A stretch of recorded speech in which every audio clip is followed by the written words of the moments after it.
This week's episode of Megalobox absolutely broke me. The way they're playing with emotions this season is by teasing us on how Nanbu died, Joe's trauma, Chief's, fight against discrimination. This man's trying his best to give his people a life, and it was bad enough about just the horrible, horrible things said to them, from breaking their water pipes to setting their homes on fire. This episode got to me, I have to say. I'm actually surprised by the direction they're going with the tournament, because we're already on to the last match for the victory, right? And it seems to me that there's definitely a lot more going on for the story than what we probably were initially assuming. For me personally, I thought we wouldn't get to this stage in the boxing until maybe episodes 5 or 6, so the fact that we clearly have so much story left to tell, and they're already hitting us with this type of emotional struggles and pain, this show I feel like is going to break us this season, and there's already enough shows trying to break us this season, like obviously To Your Eternity. Megalobox is saying, hey, we're going to definitely throw our hat into the ring as well. I think I want to first jump into Joe. I love Joe, I really, really do, and to see his struggle with substance abuse and how Chief went through the exact same thing when he lost not only his wife but also his son, and it wasn't until his gear broke that his son made for him that he actually could let out and cry and admit to why he feels so burdened by everything. And the exact same thing happened to Joe in this episode. It's so interesting to see the hallucination that he sees of the man who he feels like he betrayed, he killed, he did everything wrong to the most important person arguably in his life. And when the hallucination offers him pills saying, hey, you can't deal with this, bury it around, you just get rid of the pain, you shouldn't have to deal with this. It was so interesting when he said the same thing he said to him when he was in his dying bed. He's like, you can't just let me die in peace. You always have to drag me back, but, I've been cursed ever since I met you, and they kind of shake hands. The difference is that when he asks him in the trailer, Nanbu just disappears. He's no longer there, and Joe for the first time lets out a smile. It almost gave me the impression that he asked him in his dying life to help him with one last fight.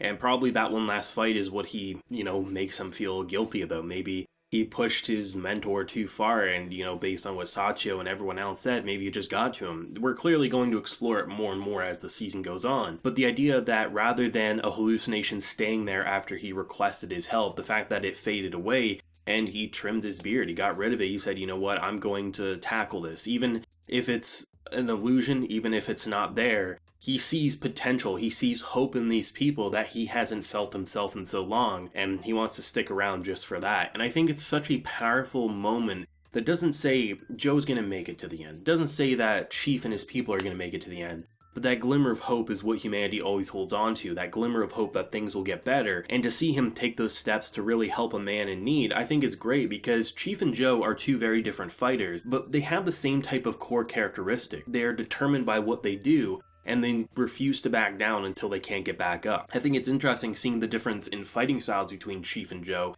because we've seen how Joe fought in Season 1, but the idea of a man who's very strong, his gear is designed to take beatings and hardly have any scratches to show at the end of a match, and the idea that he's a good actor and a faker. I love the idea that in the first match, he takes a lot of blows, and then once the guy is exhausted, he just knocks him flat in his face. The second match, he was struggling, so they used the same technique that they basically used on Joe in, I think it was the first episode, where he just fakes it and then he delivers that KO. And the fact that seemingly the more he wins, the more they're trying to screw him over, and the fact that he poured water on his head to run into the burning trailer, either to help people in there or maybe to recover items that are in there, it makes me worried about what his condition's going to look like going into next week and probably the last fight. Will he have to pull out? I feel like most likely, due to the fact that it feels like the direction they're going is he's not going to be able to fight, he'll be disqualified, and they'll have to find another way to make money or something like that. Because it feels like even if he won the money and bought the land,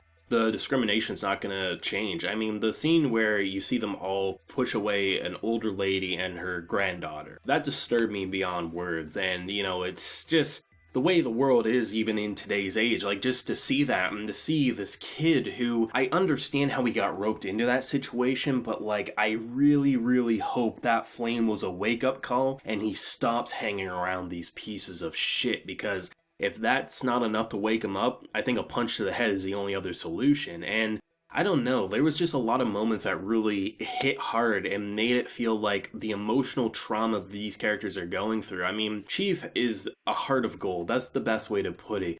when everything happens bad, he always puts on a smile because he realizes that if he fights back with the same violence, he'll either get killed or completely thrown off the land sooner than later. He has to bite his tongue, so if the pipes are broken, he fixes them. And in the moment, it's understandable why the villagers are pretty pissed off at him, but it's nice to see that later on they come back to help him, right? There's just so much happening here, and there's so much passion in the writing. I loved Megalobox Season 1. I think it's one of my favorite anime of all time. I think it's incredible. And I already feel like Season 2 is better than Season 1, and we only have 3 episodes. The way the writing is being handled, the flashbacks with the trauma and the idea of substance abuse and, a fighter who his body's in no shape, but he has all this experience, which is a pretty normal thing where, ex-pro athletes, they train and mentor up-and-coming ones because they have the experience to help up-and-coming people. And even though he's an older fighter, he has the skills to hopefully win a tournament, and he hasn't destroyed his body due to his fighting style and things like that. I just am so enthralled by this season. I'm so just intrigued by where it can go.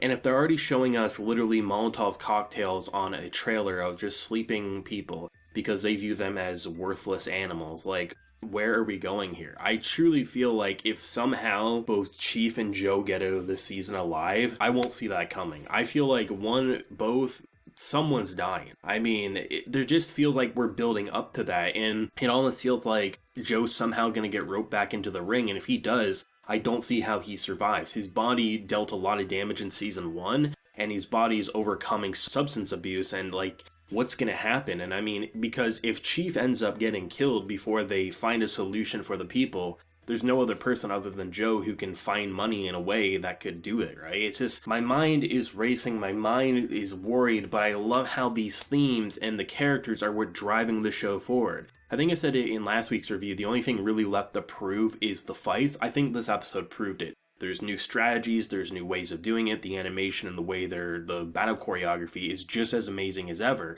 But once again, an episode like this that had a lot of action, it's the character moments, it's the simpler moments, it's the episodes that are designed to break you and humanize these characters even more, whether we just met him this season like Chief or we've known him for many, many episodes like Joe. I'm worried. I'm definitely very, very worried, but I mean, the music and just the way the OST tells the stories, it's just, I gush about Megalobox because Megalobox is pure passion to me. I honestly get to have no other anime other than Megalobox in a season and consider it a good season. I'm being completely honest here. That's how much I look forward to it. It's hard to even pick a favorite anime in this season because there's so many quality ones, and I definitely think there are certain series that I think probably are going to deserve that anime of the season, but on a personal, I guess, bias level, Megalobox is probably going to be my pick. It seems like it's on a roll, it's getting a nice climb every single week, and if the quality keeps up, Megalobox is going to be hard to ever sleep on with combinations of Season 1 and 2. Let me know your thoughts down below. Definitely, did this episode hit you emotionally like it did for me, and what do you think about the kid? Do you think it's going to be a wake-up call now for him, or do you think he's still going to try to hang out with these delinquents? Let me know your feelings down below. If you enjoyed the video, leave a like, share your support, and remember to hit that subscribe button if you have been new around here. So until next time, everyone, please take care and have a good one.